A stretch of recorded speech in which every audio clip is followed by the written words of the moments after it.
Hello everyone! For today's vlog, ay na-invite nga kami ng isa naming kaibigan na bumisita sa kanilang barko.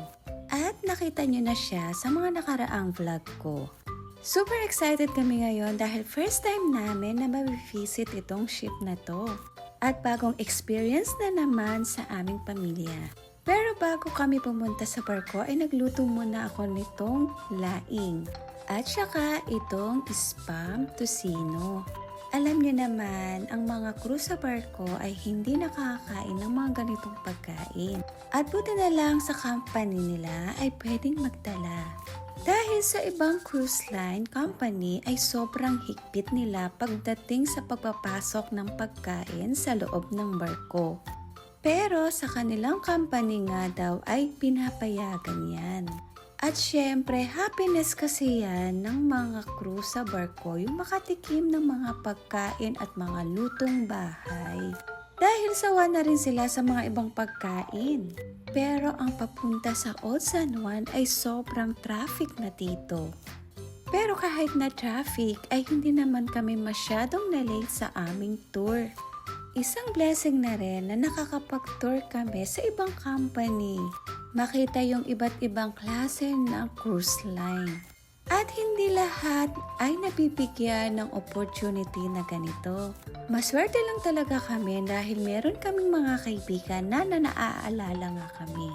At kahit dekada na talaga ang mga nakalipas, ay hindi pa rin nakakalimutan ang bawat isa. Kami nga pala ay pupunta sa Queen Elizabeth at first time namin na makakapunta dito. Ang Cunard ay isang luxury cruise line. Kilala sa classy at old school elegant. Para itong old Hollywood, formal at saka elegant. Noong panahon ng Titanic, hindi sila same ng company. Pero noong taong 1934, nag-merge yung kanilang company at naging Cunard White Star. Pero Cunard na lang ang natira. At kahit wala na ang company na White Star, ang company ng Titanic, ay binibigyan pa rin nila ng respeto ang White Star Line Company. At part pa rin ng kanilang uniform ang pin ng White Star. At para sa amin, kakaiba ito sa mga ibang na-experience naming mga cruise line. Ang decoration sa loob, style pa lang ay makikita mo na talaga yung kanilang mga pagkakaiba. At feeling ko talaga na sa Titanic era ko. Pero bago kami umikot sa buong barko, ay kailangan muna namin kumain dahil nga meron kaming kasamang bata.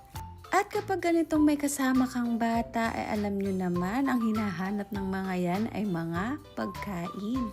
At dito niya nga kami dinala sa kanilang buffet. At sobrang dami talaga na mapagpipilian mo dito. At nalilito nga ako kung ano ang mga kakainin ko. Meron sila dito ng mga sushi, seafood salad, at sa dami ng mga pagkain nila ay ayan ang aking mga kinuha. At pagdating sa mga desserts ay sobrang dami din ang mapagpipilian dito. At nalilito din ako kung ano ang mga kakainin ko. Hindi ako mahilig sa sweets pero titikman natin to lahat. And after namin kumain ay start na ang aming tour dito sa kanilang barko. Meron sila dito mga VIP area at kapag wala kang access dito ay hindi ka pwede. Ito ang Queen's Grill. Para to sa mga mayayaman. Ito yung taas na dinala ko kayo kanina. So, ayan yung pinakang view. At ito naman yung kanilang library. Itong barko na to, ito yung barko na napuntahan ko na napakaraming libro. Dahil ang mga British pala ay mahilig magbasa. Sa ibang barko na napasok namin, ang kanilang library ay hindi ganito karami ang libro. At yung pababa na yan ay library din. Magsasawa ka nga naman ng kababasa dito. Pero ang ambience, nakita nyo naman na aesthetic talaga. O, diba napansin nyo? Napakalawak ng kanilang library. Ito talaga yung barko na napasok ko na halos puro libro ang laman ng isang room. And take note, baba at taas pa yan. At dahil Queen Elizabeth nga itong barko, ay makikita natin ang kanyang picture dito. Ay talaga namang napakaganda ni Queen Elizabeth. At dito naman, papasok tayo sa isang area na kung saan ay makikita natin ang mga picture ng mga royalty. At andito yung picture ni Queen Elizabeth na kung saan ay nag-cruise siya dito. At makikita din natin yung picture ni Princess Diana at saka si Prince Charles. At andyan din yung menu at dyan nakalagay yung pagkain na kinain nila during ng cruise nila. At makikita mo talaga ang picture ng kanyang pamilya dito.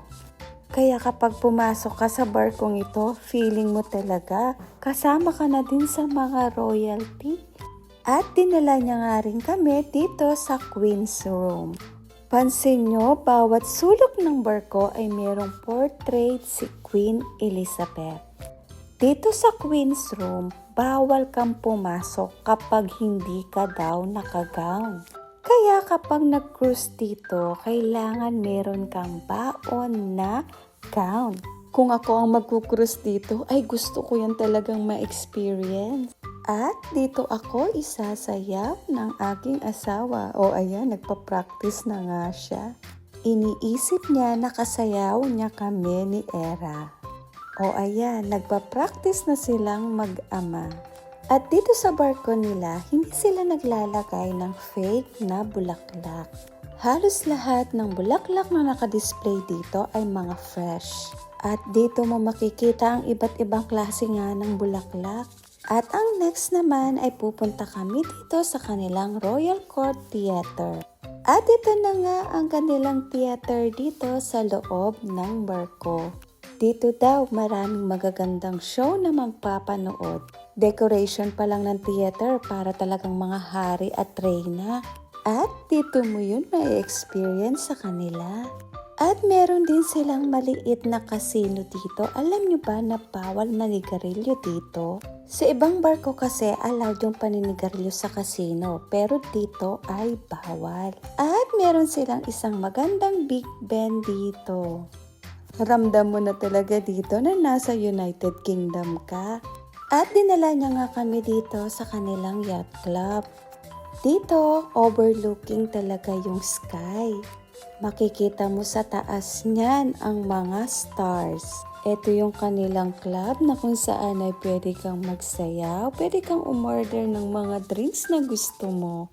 At kapag pinatay nila ang ilaw at kapag maraming stars ay matatanaw mo yan sa taas ng barko. At dito naman nakadisplay yung mga bansa na narating ng barkong Queen Elizabeth. Ito yung mga ports na napuntahan na ng barko. At itong barko ay nagsisail din sila sa Japan. Marami na ding bansang napuntahan ang barkong Queen Elizabeth. Dahil nakarating na din ito ng Asia.